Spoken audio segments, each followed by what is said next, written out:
Hey guys, tonight we're slipping into the haze of ancient Vietnam, where the clouds kiss the craggy peaks and something scaly might be watching you.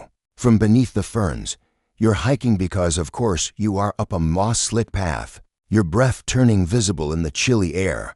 There's a scent of wood smoke, wet bark, and maybe, just maybe, burnt incense from a shrine you can't see yet. There's no GPS here, just birds who sound like they're keeping secrets and the occasional slippery root that almost claims your ankle. You probably won't survive this, but hey, at least it's scenic. So, before you get comfortable, take a moment to like the video and subscribe, but only if you genuinely enjoy what I do here. Also, drop your location and what time you're tuning in. I love seeing how far this cozy corner travels. Now dim the lights, maybe turn on a fan for that soft background hum, and let's ease into tonight's journey together. The air grows heavier as you climb. Something's different here. Your skin pricks with memory you didn't know you had. They say this place is where it all began, the heart of Vietnam's origin myth. Historians still argue whether the earliest LCC tribes truly held ceremonies on these cliffs or if later dynasties retrofitted the tale to unify the people. Either way, this mountain knows. And so do you, somehow. A single pagoda peeks through the mist above, its red tile roof like a dragon's tongue lapping at the sky. Local legend says it marks the birthplace of the 100 children, the founders of the Vietnamese people. Hatched from eggs laid by a mountain fairy. Sounds wild, right? But hold that skepticism. You're not here to question, you're here to remember. Your hand brushes carved stone. It's slick with time, grooves, worn by centuries of pilgrims and storytellers. A nearby guide mutters that these were the steps LCC Long Quan himself climbed, back when the world was half swamp, half sorcery. You ask him if that's historically verified. He just smiles and offers you betel leaf like that answers anything. Here's a mainstream fact to ground you. The LCC were indeed a real Bronze Age culture, masters of wet rice farming, river travel, and those giant Manx drums you see in museums. But their myth? That's a soup of oral tradition, imperial politics, and divine melodrama. And tonight, you're swimming in it. A faint sound, drums, frogs, echoes from below. You squint into the clouds and see a faint shimmer of water, winding down the mountain's hip like a silver sash. It almost glows. You think about turning back, maybe heading for a faux shop instead. But then something catches your eye. Carved deep into a nearby boulder is the shape of a spiral a dragon, looping endlessly into itself. You touch it, it's warm. You're not alone on this mountain anymore. Yay, the fog thins, and now the wind carries salt, just a hint but enough to taste on your lips. Something in the air crackles. You're not sure if it's magic or just too much humidity. But your feet keep moving. He's waiting for you. Lạc Long Quan isn't like the dragons you've seen in cartoons. He's not coiled on gold or breathing fire. No, he walks like a man but moves like water. His hair is black and long, his eyes deep as river eddies, and his skin has this shimmer, like the scales of a fish just beneath the surface. You realize you're staring. He smirks slightly. Great, your first mythological encounter, and you're already awkward. He doesn't speak yet, just points to the coastline stretching ahead.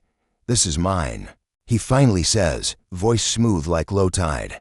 All the lands where salt kisses soil.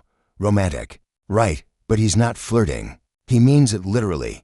Lạc Long Quan is the son of a dragon, Lord Kin Duong Vuong, and a mountain spirit. That makes him, by every account, half god, all trouble. Historians still argue whether he was inspired by an actual regional leader from the early Hong Bang dynasty or whether he was built entirely from sea foam and statecraft. Either way, he commands the coast with casual confidence and an ancient grin that probably saw the first crab crawl from the ocean. You follow him along the edge of a mangrove forest. He moves without rustling a leaf. You, on the other hand, get slapped in the face by at least 3 low-hanging branches. He doesn't look back. Humans forget. He says suddenly that the sea feeds, but also takes. He gestures toward the waves, and beneath it things wait. You laugh, nervously. Like fish, he doesn't laugh. Like demons. Charming. Turns out Lạc Long Quan isn't just a chill water prince. He's also Vietnam's original monster hunter, casually strolling into villages to banish dark spirits, wrestle sea beasts, and purify haunted wells. Mainstream historians note a long tradition of animism and spirit worship in ancient Vit cultures. This guy, he's the personification of all that, but with a jawline. Do you fear the water? He asks. You shake your head, mostly lying. Good, he says. Then follow me deeper. A fringe theory claims that Lạc Long Quân might be connected to older Naga serpent traditions that traveled up through Southeast Asia, blending into early Vietnamese cosmology. You're starting to believe it, especially when you see what's slithering ahead through the reeds. But that's a tale for tomorrow's fear. For now, he offers his hand. It's warm, not quite human, and definitely not safe. You stumble a little as the path curves downward, no longer scaling the sky but curling toward the S. Your fingers are still tingling from his touch when the ground beneath you shifts from firm earth to soft, damp sand. The mangroves thin out, replaced by vast swamps that whisper when the wind passes through them. Everything smells like salt, decaying leaves, and something older, something reptilian. You hear it before you see it, a low hiss, like boiling water or breath through a cracked shell. Lạc Long Quân doesn't flinch. You nearly slip into a puddle of suspiciously warm mud, graceful. The trees bend back as something massive moves through the brush. Scales flash iridescent and wet. A tongue, too long and too sharp, flicks out between gnarled jaws. A creature slithers into view, half snake, half human, and fully pissed off. This is Ngu Tin, the sea serpent demon that's been terrorizing coastal villages, eating livestock, fishermen, and probably the occasional unlucky crab. Historians still argue whether Ngu Tin represents an early personification of natural disasters like floods, or a holdover from even older Cham or Austroasiatic sea myths. You don't care. It's hissing at you.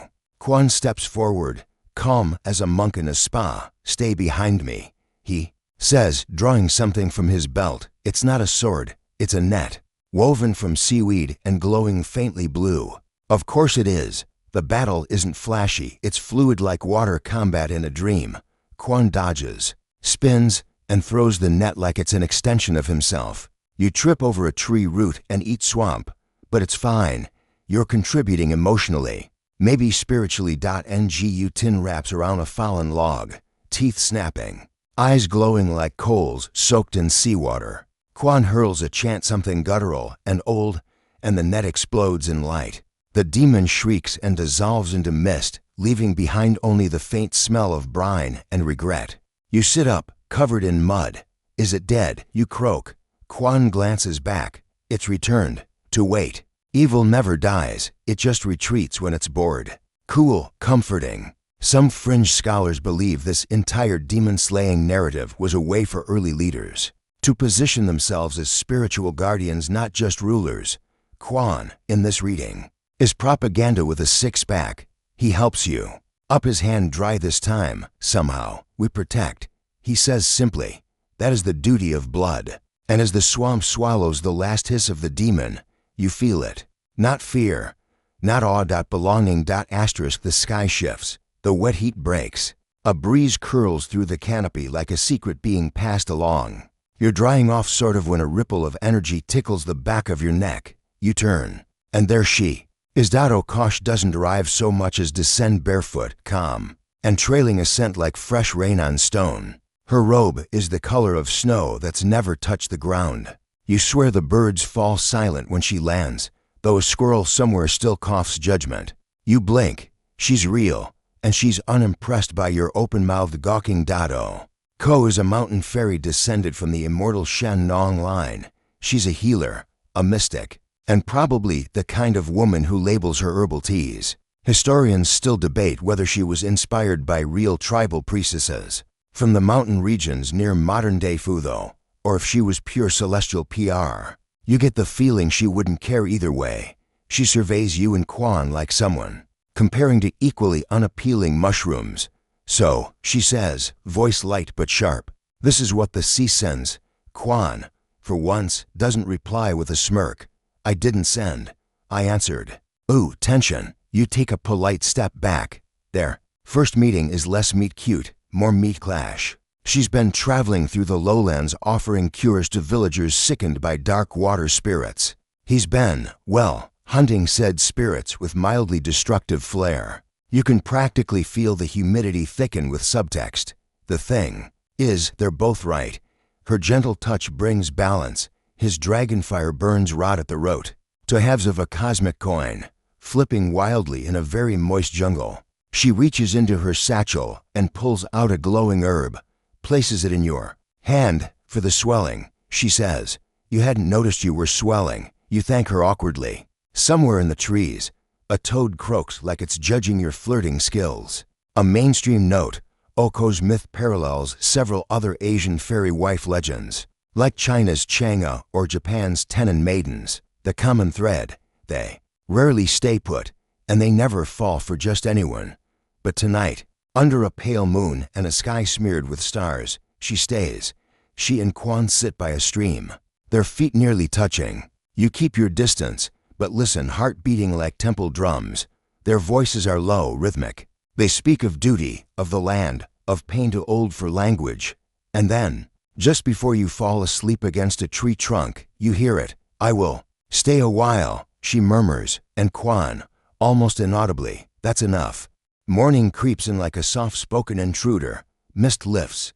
Birds argue in the trees. And you wake up to the unmistakable smell of breakfast. There, by a fire crackling low and lazy, is Oko roasting something leafy and suspiciously gelatinous. Mountain jelly root, she explains, good for stamina and fertility. She raises an eyebrow at you. You try not to choke on your spit. Lạc Long Quân is by the stream, washing his hands in silence, but the air between them has changed. Less static, more spark. She sits beside him now, not across. Their voices have that gentle couple's rhythm, half murmurs, half telepathic sarcasm. You feel like a third wheel in a mythological honeymoon. That's when she tells you about the dream.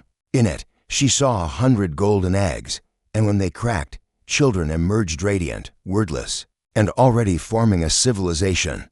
Quan doesn't laugh. He just nods like this is the kind of prophetic omelet he's come to expect. And then it happens, not with thunder, not with magic sparks.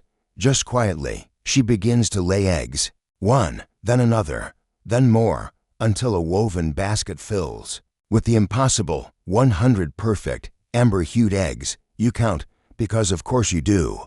Math is a comfort right now. Historians still argue whether this story is symbolic, an allegory for population growth, or the unification of disparate tribes under one shared myth. Others think it's a way to elevate motherhood to divine stature. You think, that's a lot of kids. Time passes weirdly here. The eggs don't sit around like museum pieces. They hum, they shimmer, and then dash crack. You watch, wide-eyed, as children emerge, not crying, not confused. They stretch like they've just woken from a long nap and immediately start building things out of bamboo. Tools, huts, musical instruments. One even starts painting on a rock with mud. You've seen toddlers in cafes act worse. 50 boys, 50 girls, each glowing slightly, like they contain just enough dragon and fairy to be both beautiful and dangerous, and none of them blink twice at you. The confused mortal clutching a mug of duty and stress.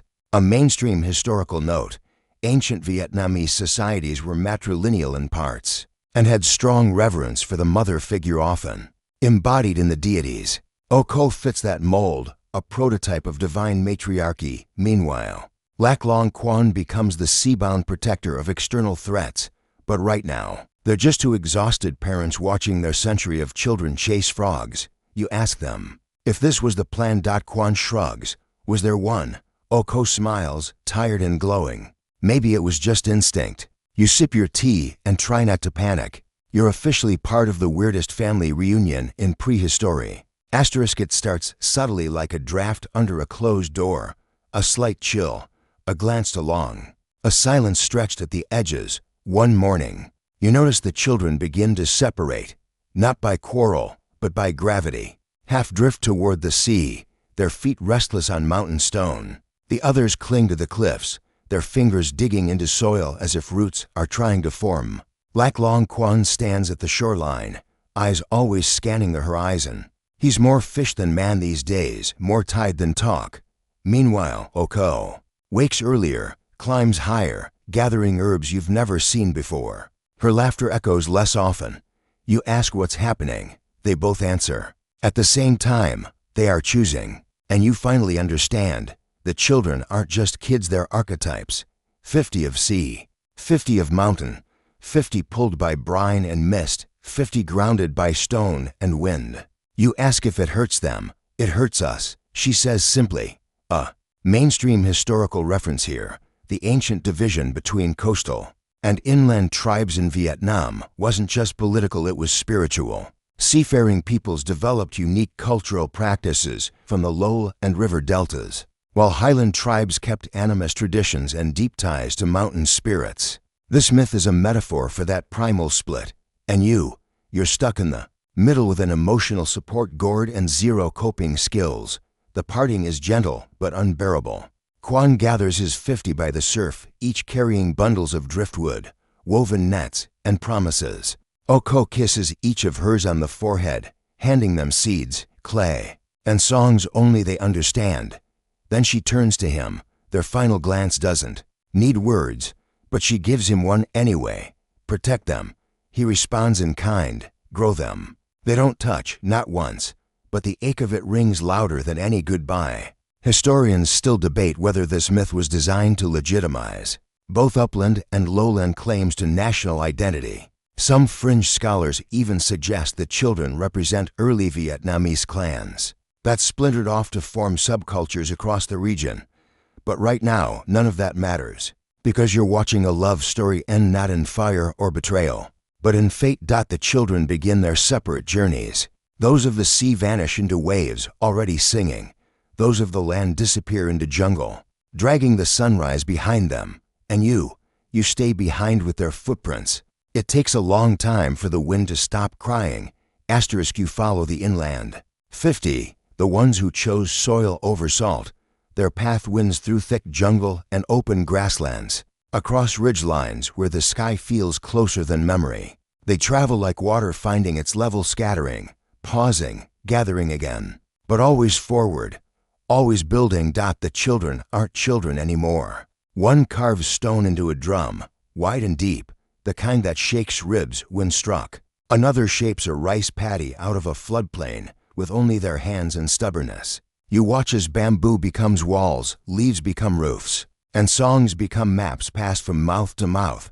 You never see the sea siblings again, not directly, but sometimes someone stares out toward the coast and says, "I dreamed of waves last night."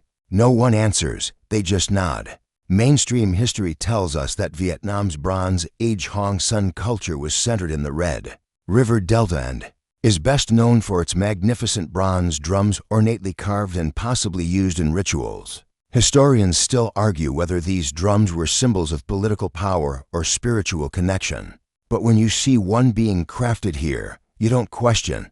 You feel its purpose in your bones. One of the girls, Lynn, the loud one who threw a frog at your face 2 days ago, sits beside you now. She's weaving something intricate with dyed reeds, humming a tune that sounds suspiciously like an indie bop. We're going to make kingdoms, she tells you, even if we have to start with mud. Another boy Thuan has discovered fermented fruit. He offers you some, laughing. It's either wine, he says, or a mild curse. You drink it.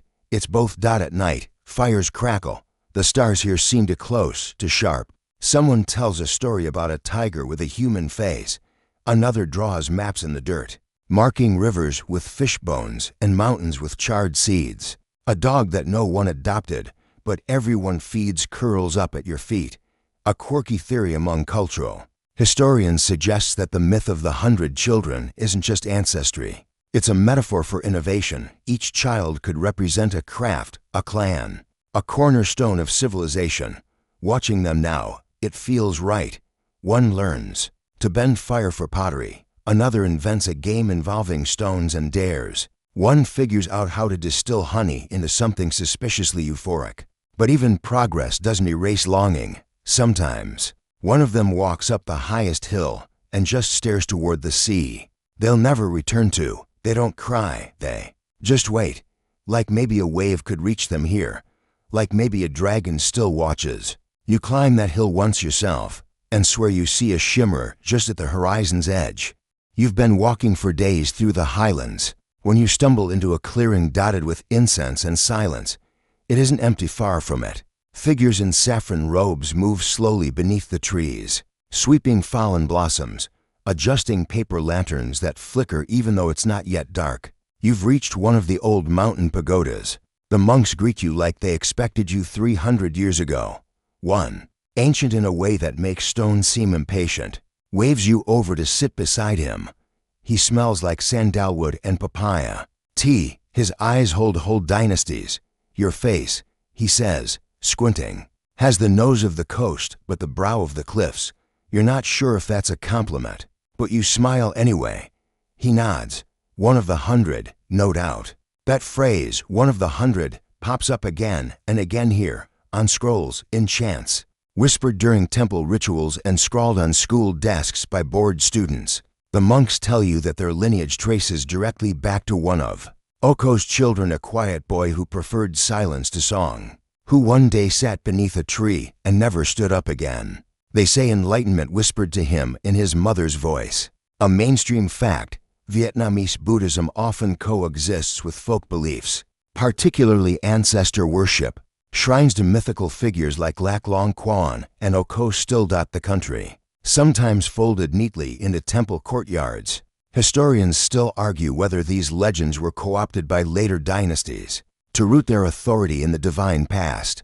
The monk beside you sips his tea and points to a worn tapestry hanging above the altar. It shows the dragon and the fairy facing away from each other, but their hands are still almost touching. Every spring, he says, we float lanterns toward both mountain and sea. Some say it's for the ancestors.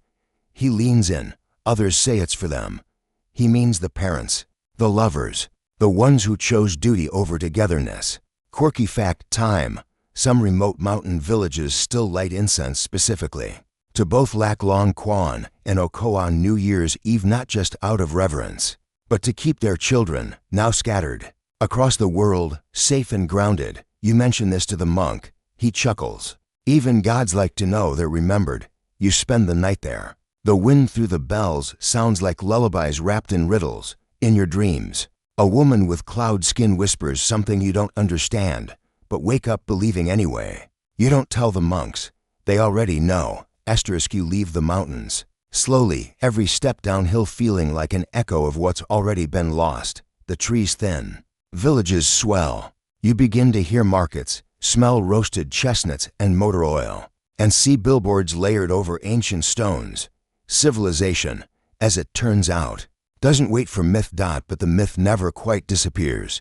You sit at a sidewalk cafe in modern-day Hanoi, sipping cough soi while two teenagers argue over which province really counts as the heart of the country. One swears it's Phu though, birthplace of the Han Kings, the so-called First Dynasty. The other rolls her eyes and says, the real Vietnam starts at the river, not the hills. You just smile. If only they knew how deep their roots go. Because from the original 100 eggs, those scattered siblings didn't just build huts, they birthed dynasties. You've walked through old citadels now overrun by moss, touched bronze drums that once called tribes to war or wedding. You've tasted ban chung steamed in recipes whispered by great-grandmothers who claim fairy blood. You've seen how every corner of the country hums with that tension, sea and soil, dragon and fairy. Mainstream history tracks the rise of the Van Lang Kingdom around 2879 BCE, ruled by the Han kings traditionally believed to be direct descendants of Lạc Long Quân and Oko.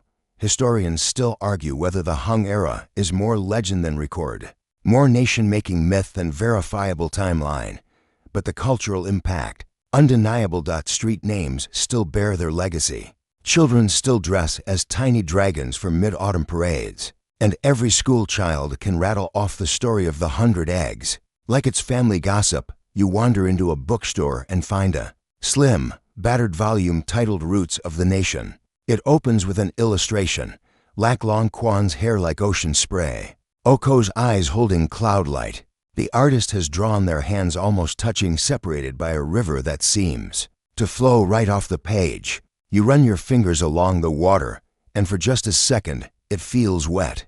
A quirky footnote in that book makes you laugh. A 17th century Vietnamese poet once proposed that the dragon and the fairy never stopped meeting, that every storm is their argument, every rainbow their reunion, that lightning is her voice, and thunder his apology. You step outside, just as it begins to drizzle.